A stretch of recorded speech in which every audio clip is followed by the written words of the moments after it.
All right, let's switch it over to the NFC. I think the Eagles are like the great. You've heard me say all this crap. I think they're the most well-built team maybe that I've ever seen. Like I've said, up to the '90s Cowboys, to some of the great Patriot teams you've been on. It's really kind of hard to find a weakness.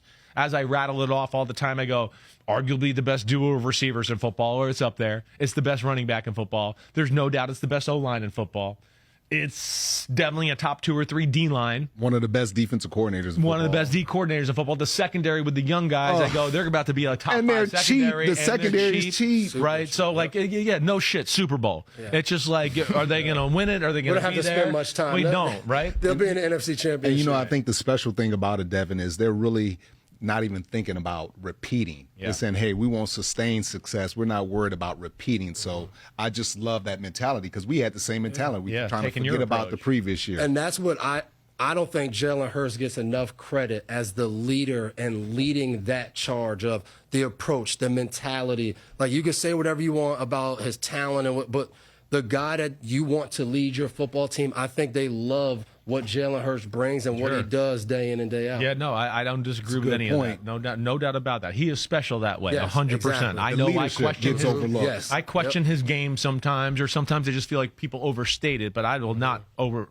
feel that's. I mean, think about Jalen, though. Every time you hear him talk, it feels like you're listening to a coach. No doubt about it. I'm like, okay, 100%. he's coaching me. You can tell he was raised by his dad was a coach. Exactly. Like, you could tell. Exactly, right. So sometimes I'm like, can you just give me the damn answer instead of the coach speak damn answer? Right? I like it, though. No, but it's the way to approach it, and it is who he is. He owns that. All right, we talked about the Lions. We have Super Bowl window, right? But we're also looking at it going, it won't be as easy as the years past. Right. It won't. Do they have enough pass rushers? That's the other thing I'll just say too. If Aiden, I don't think he's going to be like full go Aiden Hutchinson to start the year. And we already questioned whether they had another pass rusher opposite. Well, they say Marcus Davenport is a solid player. He's a solid player. He's never really put up huge numbers. Gets hurt a lot. And he gets hurt a lot. Yeah. But yeah.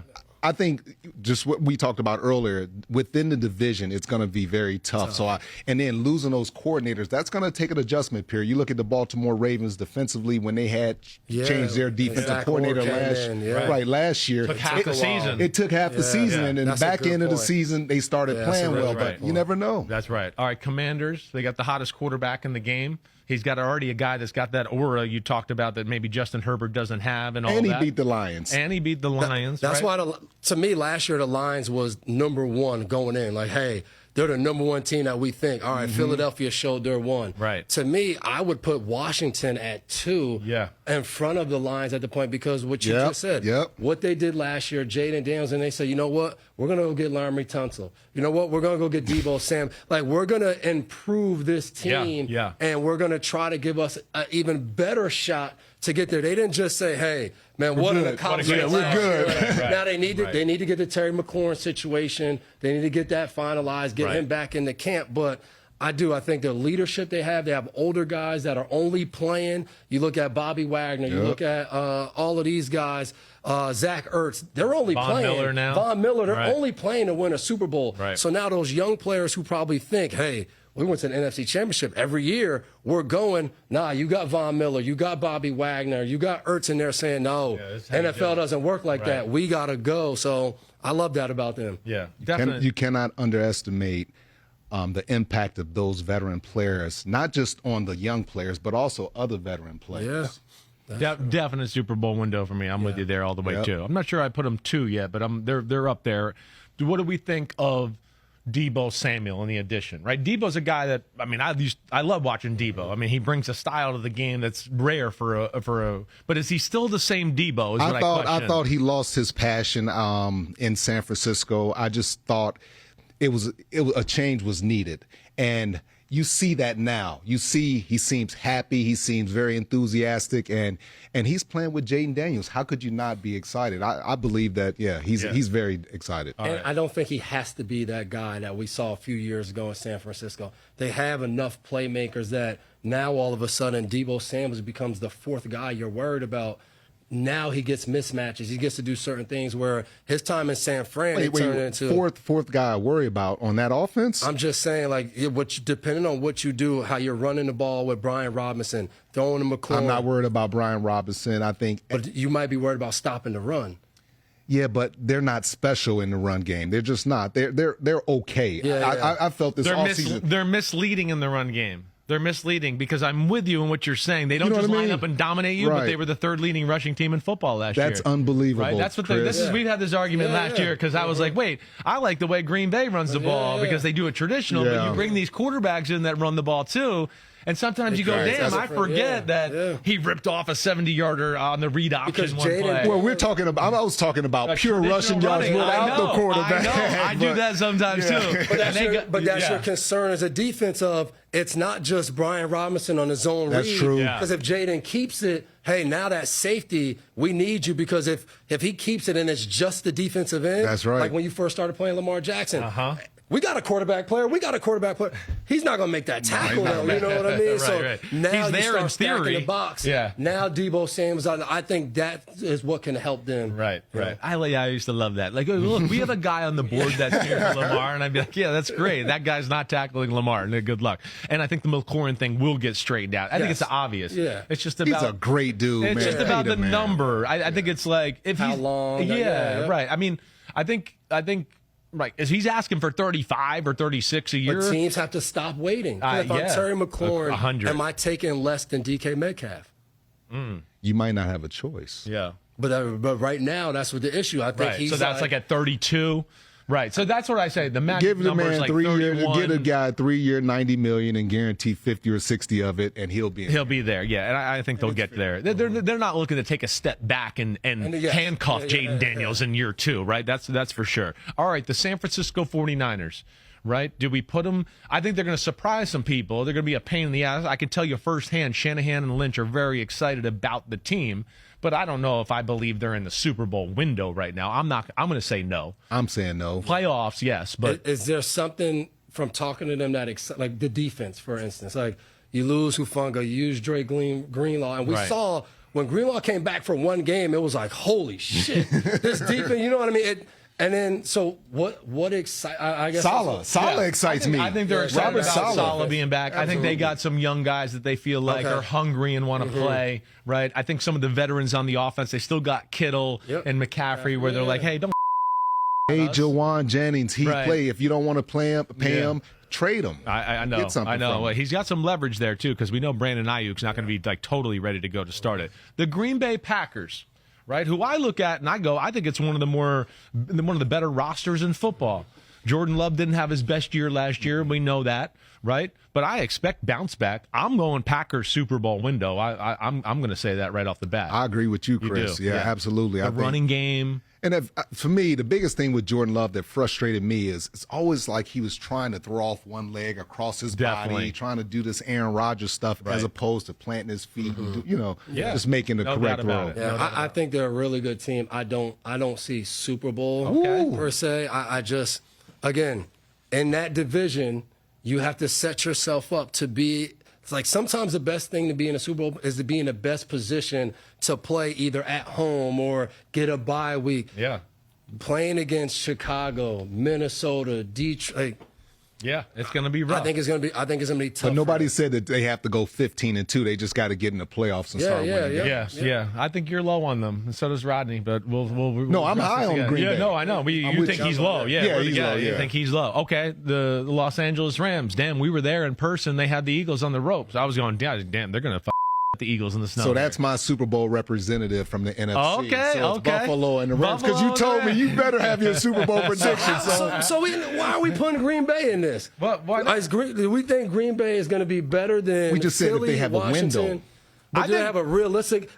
I think the Rams are a team that's in the window. So now what are we saying? Green Bay's fifth? They're fifth in there? No. I think Green Bay's in that window, and I don't put them much farther behind that. I mean, Green Bay, without a good quarterback play, they hung in there with the Eagles in the wild card game. Defense will be better. Their defense will be better. Jordan Love is going to be better. Mm-hmm. Yeah, and you still got Josh Jacobs. And you still got, and right, and a lot of things alike.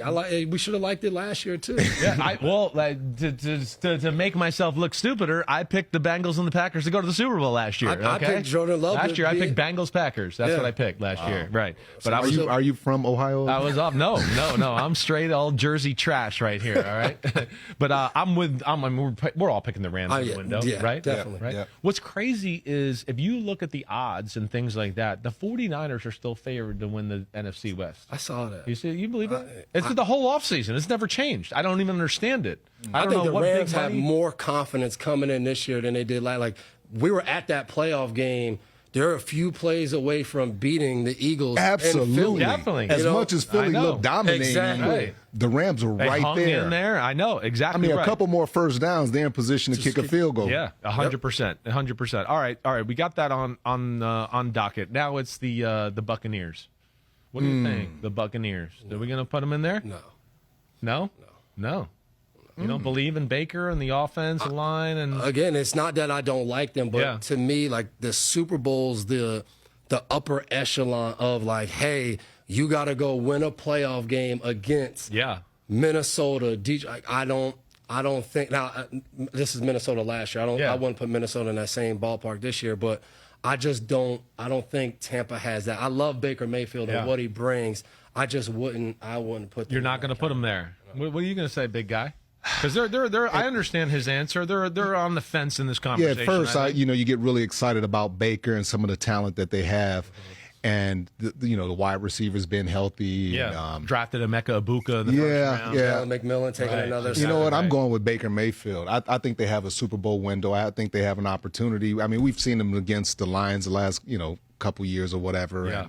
Yeah. And I think they have a Super Bowl window. They'll need Benjamin Morrison from Notre Dame, the corner. He needs to, because that was one of the issues last year. Like, I don't love their secondary per se. Like, I think Todd Bowles is awesome of drawing up all these different blitzes, but at certain times you have to play teams and you got to say, hey, you got him, and we gotta go win. Agreed. And they drafted him, so I think he has to be now. Antoine Winfield Jr. coming back, I think, elevates that defense if he can get back to his level of play. But they're going to need that to even have a chance to be a good playoff team. Tampa Bay is loaded on the offensive side of the ball.